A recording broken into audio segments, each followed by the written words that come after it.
Hey guys, what's up? Shadowlands back for a review on the ARX-160 Futuristic, and also I'd like to mention a few things about the Space as well, which is the NX Rare variant. I know I haven't done a review in a while, but I would love to get back into it with you guys, and also eventually move on to a bunch of other weapons.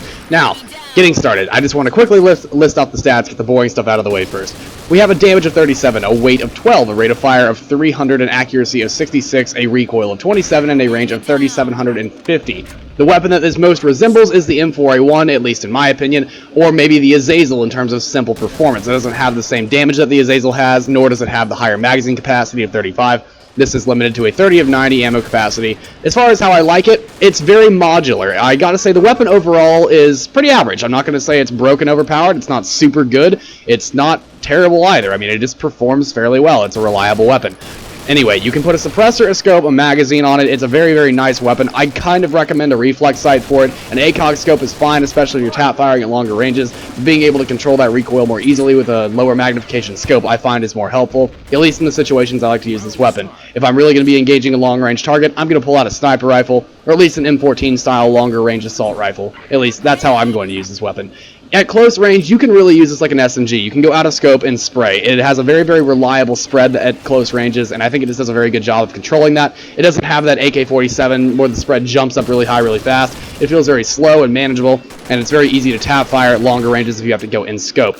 Now, as far as for spraying at longer ranges, it's not very reliable. You're going to notice that it's really, really jumpy and that you're not going to be landing a lot of your shots. You're going to see that in these videos that I have here for you guys, that if I'm trying to spray at anything beyond like medium range or anything, I'm not going to be able to land my shots. It bounces around their heads too inconsistently, and it just does not work very well. Now, if you're going to be spraying at like close to short range, it's fairly nice. It works very well, especially if you're in scope. You're going to be able to land a lot of those shots. Now, as far as consistency with killing, the damage of 37 feels on the low side for these days. If back in the day when we had like, I don't know, 2011, 2012, and we had a lot of the weapons from back then, this would have been a very solid weapon because the damage would have been average. The average damage was 37 to 39.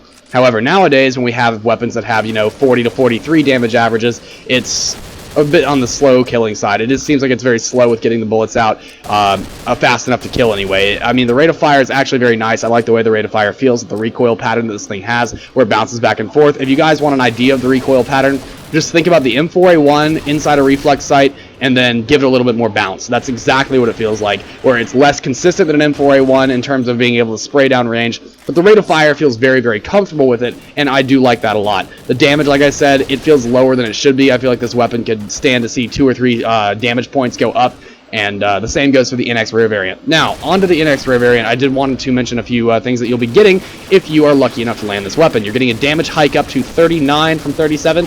The weight is being lowered from 12 to 11, which is really nice. These weapons are very portable, I will say that, and I like the way that performs well.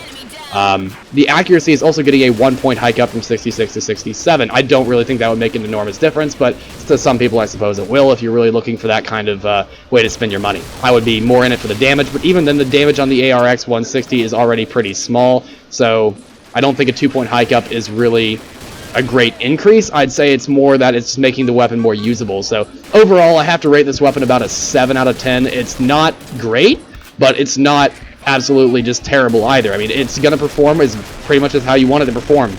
If you want to use it at close ranges, you can spray outside of scope and land most of your shots, treat it like an SMG. If you want to use it at longer ranges, you're going to be seeing yourself tap firing in scope a lot because you cannot manage the recoil spraying full auto at that distance. Anything beyond medium range, and that becomes too unreliable. Even at medium ranges, say like sector 25 to the middle of the hallway, that feels very jumpy, and I would not say that it's the best choice to just spray full auto even in scope. So that's my overall view of the gun, guys. Should you try it? Absolutely. It's a badass gun. I think it looks amazing, and I think it's one of the most fun weapons to use. Even if not the most practical, I probably would not be taking it into a clan war against my rival clan. That being said, hope you guys have a great day. Thank you for watching. Please rate, comment, subscribe, and I will see you guys in the next video. Shadowlands out.